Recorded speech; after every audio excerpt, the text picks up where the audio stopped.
میلاد مصطفیٰ جنگ تبوک کا واقعہ ہے۔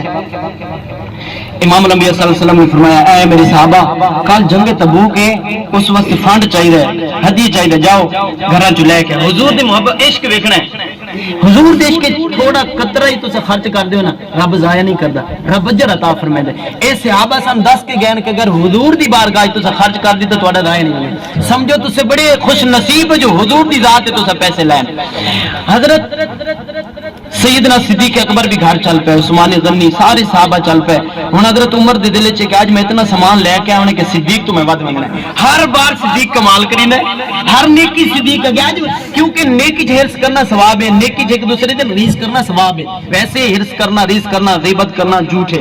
نیکی دے اندر ہرس کرنا یعنی فلاں ود گئے، اس نے 4 نفل پڑھے میں 8 پڑھے، اس 100 پڑھے میں 200 پڑھے، یہ بھی ثواب ہے، یہ کرنا چاہیے۔